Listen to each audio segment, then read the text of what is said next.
नमस्कार मित्रांनो, कसे आहात? बरे आहात ना? मित्रांनो, खूप दिवस झालं व्हिडिओ पोस्ट केलाच नव्हता. मला काही कारणामुळे टाईम भेटला नव्हता मित्रांनो, त्यामुळे व्हिडिओ पोस्ट केला नव्हता.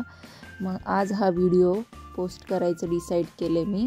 पण आजच्या व्हिडिओमध्ये मी तुम्हाला सांगणार आहे मित्रांनो, 1,00,000 रुपयामध्ये तुम्हाला शेती मिळू शकते का?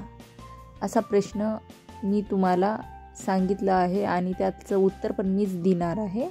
मित्रांनो, 1,00,000 रुपयामध्ये कोणती जमीन तुम्हाला भेटेल, कोणती जमीन तुम्ही घेऊ शकता, कोणती जमीन असते 1,00,000 रुपयामध्ये, ह्या संदर्भात मी तुम्हाला सगळ्या गोष्टी विस्तारपणे सांगणार आहे. मित्रांनो, जर तुम्ही आमच्या चॅनलवर नवीन असाल, सबस्क्राईब केलं नसेल तर प्लीज सबस्क्राईब करा. आम्ही शेतीबद्दल इन्फॉर्मेशन आमच्या चॅनलवर सांगत असतो मित्रांनो. जी खरी इन्फॉर्मेशन आहे तीच इन्फॉर्मेशन आम्ही तुम्हाला सांगत असतो, देत असतो. आपण मराठी आणि आम्ही पण मराठी मित्रांनो, तर आम्ही आमच्या चॅनलवरती शेताबद्दलची इन्फॉर्मेशन देतो की शेतीचा रेट काय चालू आहे, कोणत्या भागाच्या शेत्या कशा असतात, काय असतं काय नसतं, ह्या सगळ्या गोष्टीचे उत्तर आमच्याकडे असतात मित्रांनो. आणि हे उत्तर तुम्हाला आम्ही देणार. मित्रांनो, खूप जणे लोक म्हणत होते की 1,00,000 रुपये एकरने शेती मिळते का, भेटू शकते का, असते का, असे खूप अनेक प्रश्न लोकांच्या मनामध्ये होते की 1,00,000 रुपयामध्ये 1 एकर शेती मिळू शकते का, भेटू शकते का? तर मी तुम्हाला सांगणार आहे, हो मित्रांनो, 1,00,000 रुपयामध्ये 1 एकर शेती मिळू शकते. पण ती शेती कोणती मिळू शकते, कुठे मिळू शकते, कशा ठिकाणी मिळू शकते, ह्या संदर्भात आपण चर्चा करणार आहोत. 1,00,000 रुपये एकरने पण शेती मिळू शकते, 10,00,000 रुपये एकरने पण शेती मिळू शकते, 1 कोटी रुपये एकरने पण शेती मिळू शकते. शेती जेवढी प्राईज वाढेल तेवढ्या लाखांनी पण मिळू शकते आणि लाखांनी पण मिळू शकते. पण हे शेती मिळणं न मिळणं हा त्याच्या जागेच्या लोकेशनवर डिपेंड करतं मित्रांनो. आता लोकेशन समजा गावामध्ये असेल, मोठी सिटी असेल, औरंगाबाद समजा, मुंबई, पुणे, त्या जागी तुम्हाला शेती विकत घ्यायची असेल तर 1 एकरची प्राईस 2 कोटी 3 कोटी शेतीची असू शकते गावामध्ये असेल तर. आणि जर तुम्हाला त्याच्याहून थोडं लांब घ्यायचं असेल तर 1 कोटी असू शकते. त्याच्याहून थोडं लांब घ्यायचं म्हणलं तर 50 लाख असू शकते. त्याच्याहून थोडं लांब घ्यायचं की 25 लाख. अशा प्रकारे शेतीचे रेट बी वाढतात, भाव बी वाढतात. अशा प्रकारे शेती मॅटर करते. आता कोणत्या शेती तुम्हाला स्वस्तामध्ये मिळतात? तर मित्रांनो, शेती स्वस्तात मिळतात म्हणजे वर्ग 1च्या शेती एक असतात, जे टायटल क्लिअर शेती असतात. आणि वर्ग 2च्या शेती असतात, जो की पकडलेल्या शेती असतात, गाय रान, आणि त्याला स्वतःच्या नावावर खोटे कागदपत्र करून काही बी पैसे खाऊ घालून नावावर करून घेतलेले असतात. म्हणजे पूर्णपणे नावावर नसतात, ते सरकारी असतात मित्रांनो. म्हणजे त्याला म्हणतात वर्ग 2ची शेती. त्या वर्ग 2च्या शेती असतात. आता तुम्हाला सांगतो, सगळ्यात जास्त स्वस्ती शेती विकणाऱ्या कोणते?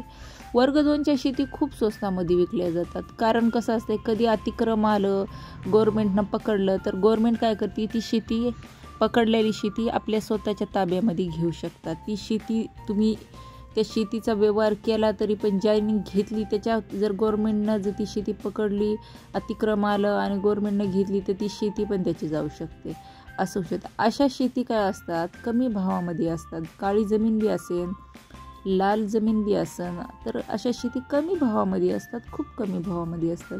जसं की 2,00,000 रुपये एकर, 1,00,000 रुपये एकरनं पण अशा शेती विकतात. त्याला रस्ता टच असतं, डांबरी रस्ता टच असतं, असं भरपूर काही सुविधा पण असतात त्याच्यात. लाईट, पाणी, रस्ता, डांबरी रस्ता, हायवे, अशा सगळ्या गोष्टी असतात.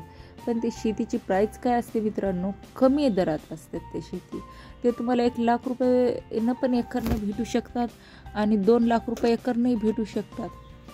कारण त्यांचे दर कमी असतात आणि ते विकणाऱ्यालाही माहीत नाही. कधी ना कधी ही शेतीचं जर समजा राहिलं, गव्हर्नमेंटच्या हिशोबाने जर राहिलं, आपण करून खाऊ शकतो तर राहिलं, नाही राहिलं तर गेलं, असं. म्हणजे ते नशिबाच्यावरच राहिलं. ते राहिलं तर राहिलं, गेलं तर गेलं. आणि दुसऱ्या कोणती शेती? आदिवासी शेती, जे की आदिवासात, खरं तर आदिवासीची शेती इतर कास्टमधल्या लोकांना घ्यायला अलाउडच नाही. त्यांच्याच कास्टमधले लोक त्यांची शेती विकू शकतात, कारण ते आर्थिक परिस्थिती खूप बिकटलेले असतात. त्यामुळे त्यांची आर्थिक स्थिती बरोबर नसते, कारण त्यांचा समाज मागं विकसित झालेला नाही आहे. त्यामुळे त्यांची जमीन आपल्याला विकत घेता येत नाही. त्यांची जमीन त्यांच्याच लोकाला विकत घेत असतात. मग ते लोक काय करत असतात, ते तर समजा एखाद्या आदिवासी लोकांची 10 एकर शेती असेल, पण त्या 10 एकर शेतीला जर बी भरण पेरण्यासाठी पैसा नसेल तर पैसा नसला तर नुसती शेती असून बी फायदा नाही ना मित्रांनो. त्याच्यामध्ये काय असतं की शेती करायला म्हणलं तर पैसा बी लागत असतं. शेतीचं झाडं झुडं लावाय पैसा पण लागत असतं. तेवढं जर अवेलेबल नसेल तर मग त्यांना पैशाची गरज असेल, काय अडचणीमुळे त्यांना ती शेती विकायची असेल तर त्यांची शेती, जसं आपली शेती जास्त दामनं जाते तशी त्यांची शेती जास्त दामने जाऊ शकते, पण तसं नसतं. त्यांची शेती कोणी घेणारं दुसरे कॉस्टचे लोक घेऊ शकत नाहीत. त्यामुळे त्यांच्या शेतीला रेट कमी येतो. त्यामुळे ते काय करतात, 1 लाख 2 लाख रुपये प्रत्येकानं पैशाची गरज असते. आर्थिक दृष्टिकोन त्यांचा हे असतो, त्यामुळे विकायचा प्रयत्न करतात. आणि त्या शेती आपण विकत घेऊ शकत नाहीत, कायद्यानुसार ते घेऊ शकत नाहीत. जर घ्यायचं असेल तर त्याला कलेक्टरचा आदेश आणणं वगैरे, त्याच्या खूप साऱ्या प्रोसेस आहेत. ते आपल्याला खूप साऱ्या प्रोसिजरमधून जावं लागतं जर विकत घ्यायची असेल तर. त्या पण शेती तुम्हाला खूप कमी भावामध्ये मिळून जातात मित्रांनो. पण त्यासाठी जर तुम्ही आदिवासी असाल तर तुम्ही त्यांचीच आदिवासी शेती विकत घेऊ शकतात. त्याला कलेक्टरचा आदेश घेण्याची काही गरज नाही. तर अशा गोष्टी असतात मित्रांनो की जे की तुम्हाला कमी भावामध्ये प्रॉपर्टी मिळतात. असं नाही की तुम्हाला प्रॉपर्टी मिळणारच नाही. तुमचं बजेट लाख रुपयाचं आहे, कोणी म्हणलं 1 लाख रुपयात काय येतं. ज्या लोकांकडे भरपूर पैसा आहे त्या लोकांना लाख रुपयामध्ये काही येत नाही. पण ज्या लोकांकडे 10-10 हजार रुपये बी नाही त्या लोकांसाठी लाख रुपये हे खूप मेहनतीचे, खूप मोठे आहेत.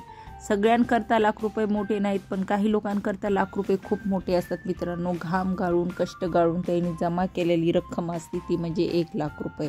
आणि त्याला आपण म्हणतो की लाख रुपयाची किंमत काहीच नाही, लाख रुपयात काहीच भेटू नाही. लाख रुपयामध्ये पण अशा ठिकाणी आहेत शेती भेटू शकत.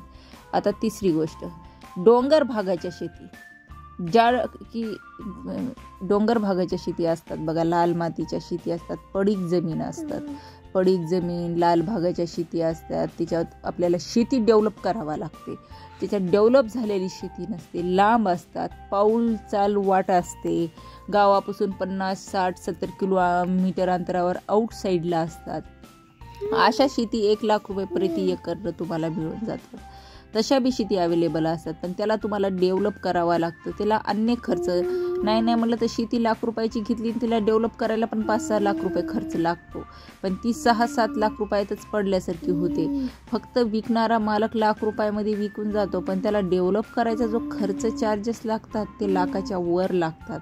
त्याच्यामुळे तशा पण शेत्या आपल्याला भेटून जातो. कसं असतं, समजा एक गाव आहे आणि त्या गावाच्या 50 किलोमीटर एक शेती आहे. आउटसाईडला डोंगर आहे, बाजूनं डोंगर आहे, त्या डोंगरामध्ये 10 एकर शेती आहे.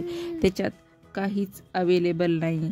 सगळ्या गोष्टी अवेलेबल केलेल्या आहेत. लाईटीचे पोल नाही, समजा रस्ता नाही, काही ठिकाणी तर काहीच नाही, तर पाऊल चालू वाट आहे, पावसाळ्यात जाण्याचे प्रॉब्लेम आहेत. असे जर असेल तर असे शेती पण असतात हे जे कमी भावामध्ये तुम्हाला मिळाल्या जातात. वर्ग टायटल क्लिअर असतो, वर्ग 1ची शेती असते, पण ती पण कमी भावामध्ये तुम्हाला मिळून जाते मित्रांनो.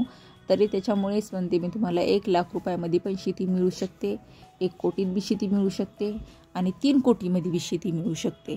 त्यामुळं काहीच अडचणी येत नाही मित्रांनो. 1 लाख रुपयामध्ये पण तुम्हाला शेती मिळू शकते, पण ते योग्य ठिकाण शोधावं लागतं की आपल्या बजेटनुसार शेती. जसं की कोकणामध्ये भाव कमी चाललेला आहे शेतीचा, की कोणत्या भागामध्ये कमी सध्या दर चाललेला आहे, त्या दरची माहिती करून घ्यावा लागते. त्या दरनुसार तिथे शेती घेण्याचं काम करावं लागतं मित्रांनो. आणि मग ती शेती आपल्याला भरपूर प्रमाणे मिळून जाते. मित्रांनो, मी तुम्हाला आधीच म्हणलं, तुम्हाला 1 लाख रुपये एकरने शेती मिळते का, ह्याचा व्हिडिओ पूर्ण बघितल्याशिवाय तुम्हाला काही समजणार नाही. त्यामुळे व्हिडिओ पूर्ण वॉच करा आणि मगच तुम्हाला समजून जाईल कसं आहे, काय आहे ते. आता ज्या डेव्हलप झालेल्या शेती असतात, गावापासून 1 किलोमीटर 2 किलोमीटर अंतरावरती गावाला लागूनच, ते एक लाल मातीची बी असो किंवा काळ्या मातीची असो, तिचे भाव कसे 70 लाख रुपये एकर, गुंठ्यावरती भाव असतात. जसं की 5 लाख रुपये एक गुंठ्यानी, 6 लाख रुपये गुंठ्यानी, अशा प्रकारे प्लॉटच्या हिशोबाने ते शेतीची रेट ठरवले जातात. अशा बी शेती असतात. जे बिल्डर लोक असतात ते गावच्या जवळच्या शेती घेतात, तिथं बिल्डिंगचं कन्स्ट्रक्शन करतात, प्लॉट काढतात आणि ते विकायला काढतात आणि त्याचा पैसा करून घेतात. आता विचार करा, समजा एक एकर शेती गावाजवळ घेतली, त्याच्यात 40 गुंठे जागा असते. 1 करोड रुपयामध्ये घेतली 40 गुंठे जागा आणि ते प्लॉट त्याला येणेमध्ये कन्वर्ट करून घेतलं गावाजवळचं आहे आणि ते एक प्लॉट विकलं 10 लाख रुपयाला. तर 10 प्लॉट एका एकरमध्ये 40 गुंठ्याची जागा आणि 10 प्लॉट काढले, त्याच्यामध्ये 40 प्लॉट निघतात 1000 गुंठ्याचे. तर एक प्लॉट विकलं 10 लाखाला NA44 समजा, तर 10च प्लॉटमध्ये त्याचे 1 करोड रुपये निघून जातात. म्हणजे ते किती करोड कमवतो, तिथं 10 करोड रुपये, 9 करोड रुपयाचा फायदा करतो. इन्व्हेस्टमेंट करतो 1 करोडाची आणि फायदा करतो 9 करोडाचा. असं हे असे लोक असतात. त्यामुळे शेतीचे भाव वाढले गेलेले आहेत अशा लोकांमुळं. कारण हे मोठे मोठे बिल्डर लोक आहेत, ते अशा शेती गरिबाकून घेतात आणि ते घेऊन ब्रोकर लोक हे असे धंदे करतात आणि असे धंदे करून सनी त्यामुळे शेतीचे गावापासले शेतीचे रेट मित्रांनो वाढले जातात. हे रिझन आहे की शेतीची प्राईज वाढल्या गेलेली आहे. त्यामुळे मग आपण काय करायचं अशा वेळेला आपण काय करायचं की जिथे आउटसाईड आहे तिथेच आपलं बजेटमध्ये बसेल अशी शेती घ्यायची मित्रांनो. तर ती स्वस्तामध्ये मिळून जाईल तुम्हाला टेन्शन राहणार नाही आणि 1 लाख रुपये एकरने पण तुम्हाला शेती मिळते. त्याच्यात काही शंका नाही, काहीच हे नाही. पण तुम्हाला गावापासून खूप लांब मिळेल, आउटसाईडला मिळेल आणि डोंगरी भागात मिळेल. पण आपलं बजेट पण कमी असतं ना मित्रांनो, त्यानुसार आपल्याला बरोबर योग्य ती शेती मिळतो.